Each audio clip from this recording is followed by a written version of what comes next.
오늘 본문에 보니까 예수님의 육신의 부모죠. 요셉과 마리아가 예루살렘에 올라갑니다. 유월절 절기를 맞아서 이제 예루살렘에 있는 성전에 이제 가려고, 우리로 하면 교회죠. 예루살렘 교회를 가려고 이제 예루살렘으로 간 것입니다. 아무 문제 없죠. 그런데 이 요셉과 마리아가 이 예루살렘 성전으로 향하는, 교회로 향하는 그 마음의 동기가 이제 오늘 본문에 나오는데 우리 한번 읽어 보겠습니다.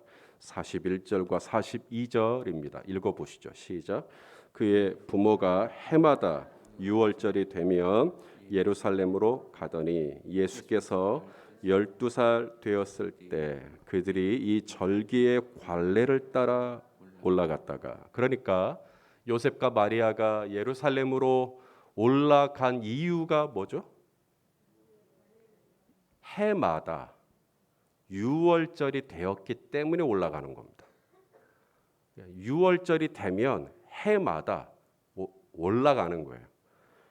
또 42절에 보니까 여러분이 대답하셨듯이 절기의 관례를 따라 올라간 겁니다.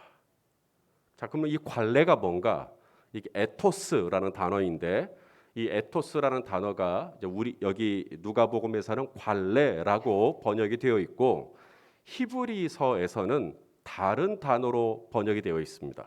자, 히브리서 10장 25절 읽겠습니다. 시작. 모이기를 패하는 어떤 사람들의 관례, 이거예요. 그러니까 누가복음에서는 똑같은 단어가 관례라고 되어 있고 히브리서에서는 습관으로 되어 있습니다. 그러므로 이 요셉과 마리아가 해마다 유월절이 되면 마치 버튼 누르면 탁 하고 튀어 올라오듯이 그냥 가는 거예요. 예루살렘으로. 그 예루살렘으로 가고 성전으로 가고, 이게 관례였습니다. 관례가 무슨 뜻이라고요? 습관이요. 습관이 되어 있는 거. 습관적으로 교회 가고 습관적으로 성전을 출입했던 것이죠. 그러다가 무슨 일이 일어납니까? 예수님을 잃어버려요. 습관적으로 신앙생활 하다가 예수님을 잃어버려요. 은혜를 잃어버려요. 습관적이기 때문에. 예수님은 유월절 절기를 마치고도 어디에 계셨어요? 여전히 교회에 있었습니다. 예수님은 예배 시간이 마치고도 계속 교회에 있고 싶은 거예요. 성전에 있고 싶은 거예요. 하지만 습관을 따라오잖아요. 절기의 관례를 따라오시는 분들은 예배가 끝나면 더 이상 성전에 있을 이유가 없습니다. 그래서 나갑니다. 그래서 가요. 가다가 뭐 예수님이 지금 있는지 없는지, 은혜가 있는지 없는지 모르고 그냥 갑니다. 자, 43절이죠. 우리 43절 읽어보겠습니다. 시작. 그 날들을 마치고 돌아갈 때 아이 예수는 예루살렘에 머무셨더라. 그 부모는 이를 알지 못하고. 왜 알지 못했을까요? 습관이 돼버렸기 때문에 그런 것입니다. 관례가 돼버린 거예요. 관례가. 저는 신앙생활을 하는 중에 좋은 습관을 기르는 것은 참 좋은 거라고 생각합니다. 예를 들어서 새벽 기도를 한다. 새벽 기도도 너무 좋은 습관이죠. 우리 예수님처럼 새벽 미명에 일어나서 기도하는 것은 정말 좋은 습관입니다. 또 매일매일 하나님의 말씀을 읽고 묵상하는 훈련, 이게 습관이 되어 있다. 묵상하는 것이 습관이 되어 있다. 여러분 좋아요, 안 좋아요? 좋은 거죠. 기도하는 습관, 말씀 보는 습관, 얼마나 좋아요. 여러분 습관이 되면 참 좋은 게, 근육을 사용을 할 때 습관이 되면 근육이 안 아파요. 평소에 저같이 운동이 별로 없다가 갑자기 어등산 타면 다음날 저는 어떻게 될까요? 여러분이 상상하는 그 이상으로 힘들어합니다. 온몸이 다 아파버려요. 평소에 안 쓰던 근육을 썼기 때문에 그런 것이죠. 근데 매일같이 제가 운동을 하고 매일같이 제가 근육을 만들었다면 어등산 타고 나서도 전혀 그것이 저에게 어려움이 되지 않았겠죠. 기도가 습관이 안 돼 있고 말씀을 보는 것이 습관이 안 돼 있으니까 하다 보니까 너무 그냥 몸살이 나는 거고 묵상을 하려고 하다 보니까 어색해지는 거고 습관이 되면 너무 좋단 말이죠. 오늘 이 마리아와 요셉이 습관을 따라 관례를 따라 예루살렘에 올라왔다. 저는 이거 나쁘게 보지 않습니다. 습관 중에도 교회 가는 습관만큼 좋은 게 어디 있어요? 지금 6월절 절기임에도 불구하고 예루살렘에 여전히 올라가지 않은 사람들도 있을까요? 없을까요? 예, 생각컨대 있지 않을까요? 예, 분명히 있지 않았을까요? 더구나 지금 나사렛 예수님의 어머니 이 요셉과 마리아가 있던 이 나사렛에서 예루살렘까지는 그 거리가 100km가 넘어요. 뭐 요즘처럼 교통편이 좋은 것도 아니고 일일이 걸어서 100km를 걸어서 와야 되는데 몇 날 며칠이 걸리죠. 그럼에도 불구하고 이 예루살렘에 오는 거죠. 관례를 쫓아서. 이게 길이 처음 가는 길은 되게 시간 많이 걸려요. 거리가 되게 먼 것 같아요. 근데 그 길이 제법 매일같이 왔다 갔다 하고 익숙해지면 아무리 그 길이가 줄지는 않았어도 이제는 그 길이를 어느 정도 넉넉하게 소화해 가면서 이제는 예전에는 되게 멀게 느껴졌는데 이제는 그렇게 멀게 느껴지지 않는다 할 정도의 습관이 되는 거 참 저는 좋은 거라고 생각합니다. 그런데 습관이 참 좋은 건데 습관이 가지고 있는 함정이 있어요. 습관이 되다 보면 뭐가 되냐면 매너리즘에 빠질 확률이 높습니다. 매너리즘이 뭐냐면 영혼이 없는 거예요. 기도는 하는데 습관적으로 기도를 하기 때문에 영혼이 담겨 있지 않습니다. 묵상하죠. 말씀 보죠. 근데 영혼이 없이 말씀을 보는 거예요. 예배를 드립니다. 그런데 영혼이 없이 예배를 드리는 거예요. 그게 습관이에요. 그냥 자동 반사적으로 반응하는 것뿐이지 거기에 나의 중심, 나의 마음, 나의 어떤 성의, 나의 이 간절한 이 믿음이 영혼이 담겨서 예배를 드리는 것이 아니라 그냥 습관적으로 하는 것이죠. 할렐루야. 아멘 나오면 큰일 날 뻔했어요. 그게 습관적으로 나오는 거예요. 그러니까 영혼이 담겨서 지금 목사님이 생뚱맞게 갑자기 할렐루야, 아멘. 물론 아멘 할 수 있죠. 그런데 우리가 정말 내가 아멘 해야 되는가? 아멘 해야 되는. 근데 습관이 되면 그냥 아멘 하고 나가버리는 거예요. 그럼 당신은 왜 아멘 하십니까? 모르겠다. 그냥 앞에서 누가 할렐루야 했으니까 아멘 한다는 거예요. 그거 말고 정말 영혼을 담아서 그렇게 습관이 고착화돼 가지고 매너리즘으로 변질이 되면 예수님이 없어요. 은혜가 없어요. 그런데도 본인은 몰라요. 그리고는 그냥 나는 은혜가 있겠거니 예수님이 있겠거니 하고 그냥 가는 거예요. 그래서 위험하다. 습관은 참 좋은 것인데 습관이 매너리즘으로 바뀌면 위험하다. 그 다음 두 번째, 요셉과 마리아가 예수님을 잃어버리게 된 이유가 있는데요. 예수님을 하나님의 뜻을 추측하기 시작합니다. 자, 추측이라는 말이 사전적으로 미루어 짐작하다라는 뜻이 있어요. 미루어 짐작하다. 이게거니 마리아와 요셉이 예수님을 추측합니다. 동행 중에 있겠지. 우리 중에 있겠지. 어딘가 있겠지. 자, 44절 말씀 읽어보겠습니다. 시작. 동행 중에 있는 줄로 생각하고 하룻길을 간 후 친족과 아는 자 중에서 찾되. 지금 예수님은 어디 계셔요? 예루살렘에 머물러 계십니다. 성전에 머물러 계십니다. 그런데 요셉과 마리아는 뭐라고 추측하고 있습니까? 동행 중에 있겠지라고 생각했다. 이 생각이라는 이 단어가 사도행전에서 이런 뜻으로 쓰였습니다. 자, 사도행전 21장 29절을 또 읽어보죠. 시작. 이는 그들이 전에 에베소 사람 드로비모가 바울과 함께 시내에 있음을 보고 바울이 그를 성전에 데리고 들어간 줄로 노마조. 이게 뭐냐면 자, 사도행전 21장 29절을 보니까 드로비모라는 사람이 나오는데 이 드로비모가 어디 사람이라고요? 에베소 사람입니다. 이게 유대인이 아니고 이방인이거든요. 이방인은 성전에 들어갈 수 있나요? 예, 이방인은 성전에 들어가되 이방인의 뜰이라고 구별된 바깥에, 성전 바깥에 이방인의 뜰이라고 구별된 곳까지만 들어갈 수가 있습니다. 그 안으로는 못 들어가요, 이방인들은. 그런데 사람들이 이 드로비모하고 바울하고 시내에 같이 있는 모습만 보고 뭐라고 생각했다는 거예요? 지금 팩트는 뭡니까?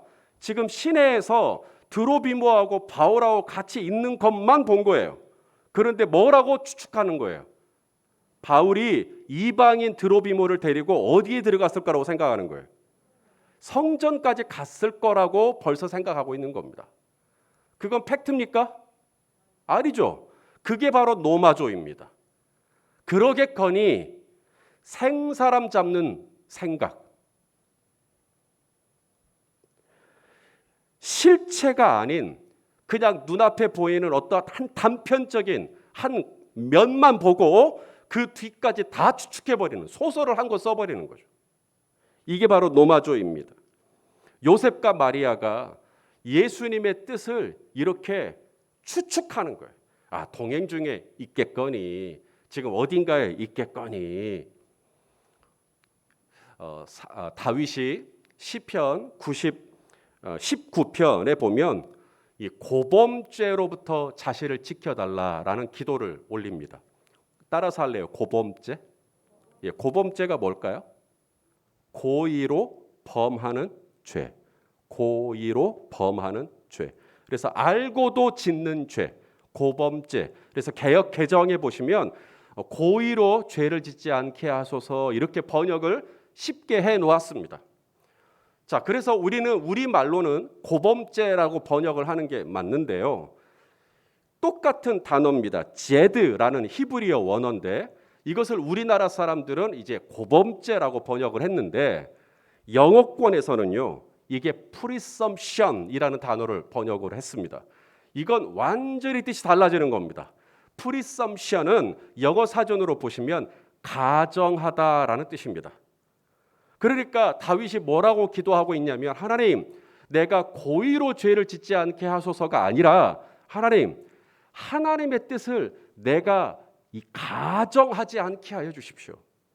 하나님의 실체, 하나님의 뜻, 실체는 여기 있는데 하나님의 뜻을 내가 함부로 이러겠거니라고 예단하지 않게 하여 주십시오. 그걸 죄라고 생각하는 거예요. 우리 처음에 말한 대로 습관이 매너리즘이 되면 모양은 있으나 능력이 없고 모양은 있으나 영혼이 빠져버린, 그래서 꽃을 조화를 보면 조화에 나비와 벌이 모이지 않죠.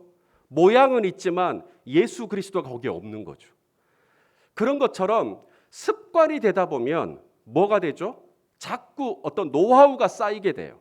여러 번 그 일을 반복하고 관례를 쫓아 여러 번 올라가다 보면 나중에는 뭘 하게 되냐면 추측을 하게 됩니다.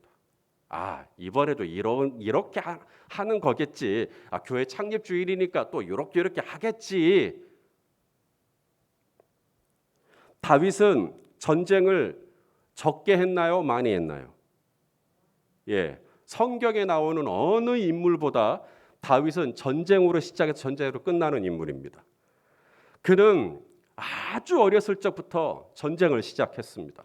또 그도 그럴 것이 이스라엘이라고 하는 이 나라 자체가 사방으로 적국에 다 둘러싸여 있어요.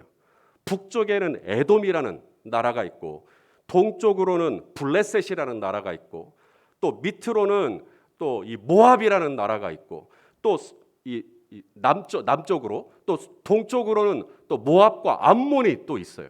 이처럼 사방이 다 이방 나라로 둘러싸여 있기 때문에 모압이 공격했다가 또 암몬이 공격했다가 또 블레셋이 공격했다가 수시로 그래서 전쟁을 할 수밖에 없어요.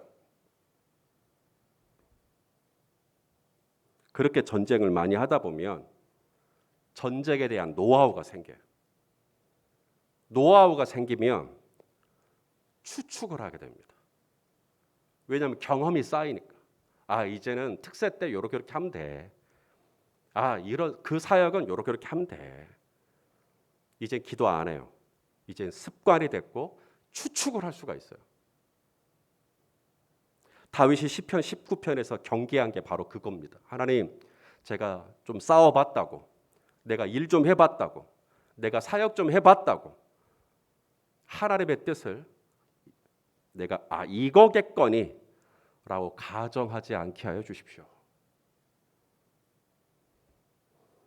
우리가 사무엘상, 사무엘하, 다윗의 스토리를 읽다 보면 다윗의 이 삶 속에, 다윗의 이 모습 속에 일관되게 나오는 것 중에 하나가 뭐냐면 다윗이 여호와께 묻자와 이르되, 반복해서 계속 나옵니다. 다윗이 여호와께 묻자와 이르되.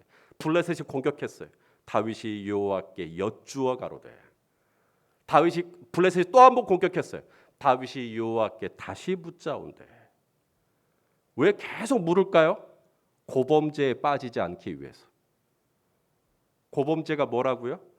이제는 대충 감이 오는 거예요. 그 감으로 사는 겁니다. 감으로. 그러면 감으로 살기 때문에 뭘 잃어버릴까요? 예수님이 옆에 없어도 예수님이 있겠거니, 은혜가 없는데도 은혜가 있겠거니. 그리고 나중에 은혜를 활용하려고 하다 보면 은혜가 이미 없어요. 그래서 예수님 잃어버린 겁니다. 습관이 매너리즘이 되다 보니까, 관례가 되다 보니까 예수님 잃어버렸고요. 이제는 예수님을 예단합니다. 예수님을 추측합니다. 예수님의 뜻을 내가 함부로 가정을 합니다. 팩트가 따로 있는데도 시내에 있는 드로비모와 바울만 보고 이거겠거니 라고 가정을 합니다. 생사람 잡습니다. 하나님의 뜻을 잡아버려요. 그 죄를 범치 않게 해달라고 다윗이 시편 19편에 기도했던 거죠. 자, 요셉과 마리아가 예수님을 잃어버린 또 하나의 이유가 있습니다. 예수님이 뭘 좋아하시는지 감이 없어요. 너희는 하나님의 선하시고 기뻐하시고 온전하신 뜻이 무엇인지 분별하도록 하라. 아멘입니까?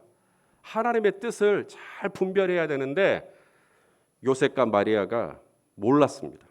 예수님을 잃고 하룻길쯤 가다가 예수님이 없는 걸 확인했다 그랬죠. 요셉과 마리아는 그래도 괜찮아요. 왜냐하면 하루 만에 내가 은혜가 없구나 알았어요. 여러분, 하루 만에 아는 것은 대단한 겁니다. 지금 코로나 때 지금 벌써 1년이 넘도록 아직도 예수님 잃어버린 걸 모르고 사는 사람이 있을 수 있거든요. 은혜를 잃어버리고 그냥 사는 것이 뭔지도 모르고 지금 살아가는 것이 그런 분도 있을 수도 있는데, 오늘 이 요셉과 마리아는 하루 만에 내가 예수님 잃었구나 라고 알았다는 거예요. 예수님을 잃어버리고 나서 예수님을 다시 찾는 데 걸린 시간이 얼마나 걸렸어요? 3일 걸렸습니다. 은혜를 잃어버리는 건 하루면 충분합니다. 그 은혜를 잃어버리고 은혜를 회복하는 데는 3일이 걸려요. 그래서 3일 동안 예수님을 찾아 헤매요. 자, 우리 45절과 46절 읽어보겠습니다. 시작. 만나지 못함에 찾으면서 예루살렘에 돌아갔더니 사흘 후에 어디서 만나요? 교회에서 만나는 거예요. 예수님을 성전에서 만난즉 예수님이 선생들 중에 앉으사 그들에게 듣기도 하시며 묻기도 하시니. 예수님이 성전에서 뭐 하고 계셔요? 하나님의 말씀을 나누고 계시죠. 그 하나님의 말씀을 나눌 때 사람들이 좋게 들어요, 나쁘게 들어요? 좋게 듣는단 말이에요. 새벽이라 그러신가? 아직 비몽사몽이신가? 하나님의 말씀을 나누는데 사람들이 감탄을 금치 못했다. 경이롭게, 와, 은혜 받고 있는 거예요? 은혜 안 받고 있는 거예요? 은혜 받고 있는 거예요. 예수님이 말씀하시면 그 한마디 한마디에 은혜를 쏙쏙 받고 있는 겁니다. 지금 우리가 그 현장에 있었더라면 12살 된 우리 예수님의 입에서 나오는 이 황금과 같은 말씀을 듣고 우리가 얼마나 은혜를 받겠어요. 근데 그렇게 다 은혜를 받고 있는데 은혜 받지 못하는 사람들이 있죠. 누구예요? 요셉과 마리아예요. 다 그 지혜와 그 대답을 듣고 놀라워하고 은혜를 받고 있는데 마리아와 요셉만 은혜를 못 받아요. 왜요? 그 마음에 뭐가 있어요? 화가 있어요. 분이 있어요. 꼬라지가 있어요. 여러분, 분이 있는 마음에는 하나님의 나라가 임할 수가 없습니다. 성내는 것이 너희에게 옳지 아니하니 화내는 것에 하나님의 나라가 있지 못한다라고 말씀하셨거든요. 내 안에 막 꼬라지가 있고 화가 있으니까 이 요셉과 마리아는 예수님의 그 지혜와 대답을 듣고도 전혀 은혜가 안 되는 겁니다. 오히려 예수님께 따지듯이 날카롭게 질문을 하죠. 뭐라고 질문을 합니까? 자, 48절 읽어보겠습니다. 시작. 그의 부모가 보고 놀라며 그의 어머니는 이르되 아이야 어찌하여 우리에게 이렇게 하였느냐. 보라 네 아버지와 내가 근심하여 너를 찾았노라. 자, 이에 예수님이 뭐라고 대답하셨는가를 이제 읽겠습니다. 자, 49절입니다. 시작. 예수께서 이르시되 나를 찾으셨나이까 내가 내 아버지 집에 있어야 될 줄을 알지 못하셨나이까. 이걸 모르니까 예수님 잃어버린 거예요. 예수님은 이 성전이 절기 해마다 절기가 되었기 때문에 오는 곳이 아니었어요. 예수님께 이 교회는 관례를 따라 습관을 따라 오는 곳이 아니었어요. 예수님에게 이 교회는 아버지 집이었어요. 집이었어요. 아버지 집이었어요.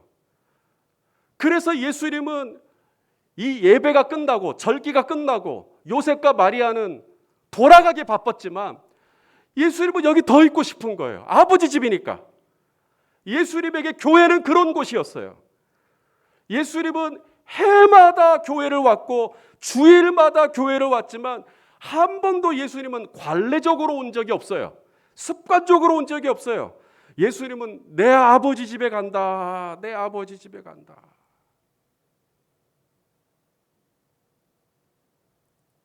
살아가시는 성도 여러분, 우리 성도님들에게 열린 베델교회는 어떤 곳입니까? 혹여 우리의 모습 속에 오늘 요셉과 마리아가 예수님을 잃어버린 것처럼 오늘 특세를 시작하는 첫날입니다. 한번 내가 정말 예수님을 혹시 잃어버리지는 않았는지, 그냥 예수님이 옆에 있겠거니, 은혜는 늘 내 옆에 있겠거니 라고 그냥 짐작만 하고 신앙생활을 하고 있지는 않은 건지, 그러다가 예수님 잃어버리고. 살아가시는 성도 여러분, 우리에게 필요한 것은 더 정확한 짐작이 아닙니다. 우리에게 필요한 것은 예수님처럼 정말 이 교회를 바라보는 나의 이 마음이, 나의 이 심장이 우리 예수님이 내 아버지 집이라고 했던 것처럼 저는 이 땅에 하나님의 이름으로 일컫는 모든 성도는 교회를 바라보는 나의 이 기본적인 마음이 내 아버지 집이다 라고 하는 이 애정과 이 사랑과 이 마음이 그 안에 있어야 되는 것이죠. 물론 여러분, 예루살렘 성전에 문제가 없었겠어요? 예루살렘 성전에 부정한 잘못된 이 종교 지도자들이 여전히 있었을 것이며 잘못된 가르침이 있었을 것이며 정말 이 교회가 교회답지 못한 모습이 있었겠죠. 그럼에도 불구하고 우리 예수님은 그 교회를 가리켜 내 아버지 집이라는 거예요. 우리는 흠만 보고 허물만 보고 교회가 이랬어야 쓰겠냐 하면서 목에 핏대를 세우지만, 물론 우리가 잘못된 것에 대해서는 종교개혁을 일으키듯이 분명하게 하나님의 뜻을 전해야 되겠지만, 우리가 잘못을 지적하기 전에 먼저 가져야 될 것은 애정 아니겠습니까? 우리가 자녀를 혼내도 자녀가 상처가 없는 것은 부모가 사랑하는 마음으로 했다라는 걸 아이들이 알기 때문에 그런 것처럼, 한국 교회를 향하여 우리가 비판도 하고 또 잘못했으면 잘못됐다고 말도 하지만 그 이전에 오늘 우리 예수님이 교회를 향하여 가졌던 이 기본적인 애정, 내 아버지 집, 내 아버지 집. 이 애정이 없으면 예수님 잃어버리게 됩니다. 이 기본적인 마음이 없으면 우리는 또 그냥 대충 짐작하면서 또 신앙생활을 하게 되거든요. 사랑하시는 성도 여러분, 오늘 이 새벽에 우리가 제일 먼저 우리가 좀 기도하고 싶은 것은 하나님, 내가 이 교회를 사랑하게 하시고 또 하나님께서 핏값으로 세우신 이 주님의 그리스도의 신부된 교회들이 정말 내가 바라볼 때 문제가 있다라고, 물론 문제가 있죠. 분명히 문제가 있습니다. 저희 열린배대교회는 완전한 교회인가요? 다른 교회보다 훨씬 더 많은 문제가 있는 교회죠. 그럼에도 불구하고 내 아버지 집이라고 말씀하셨던 예수님처럼 저는 우리 성도님들이 정말 기본적으로 교회에 대한 애정과 사랑하는 마음을 가지고 이 공동체를 위해서 기도해 주시는 은혜가 있게 되기를 소망합니다. 그래서 우리가 이 절을 출입할 때마다 정말 예수님과 같은 마음으로, 요셉과 마리아처럼 영혼 없이 출입하는 것이 아니라 예수님처럼 내 아버지 집에 왔다, 내 아버지 집이다, 이런 마음으로 출입하면 은혜가 없을래야 없을 수가 없습니다. 저와 여러분 안에 정말 교회를 향한 우리 주님이 주시는 뜨거운 애정이 있어서 이번 한 주간 그런 마음으로 함께 교회를 위해서 기도하는 복된 특세가 되시기를 예수님의 이름으로 축원합니다. 기도하겠습니다. 오 존귀하신 아버지 하나님, 예수님과 함께 있었지만 예수님을 잃어버린 요셉과 마리아를 첫날 아침에 봅니다. 오 아버지, 우리가 예수님이 옆에 있겠거니 생각하면서 예수님을 정작 잃어버린 하나님 그런 모습으로 하나님 잊지 않도록 오 아버지 하나님 우리를 붙잡아 주시고 우리가 늘 은혜를 받고 예수님을 옆에 모시고 신앙생활할 수 있도록 인도하여 주시옵소서. 예수님의 이름으로 기도하옵나이다. 아멘.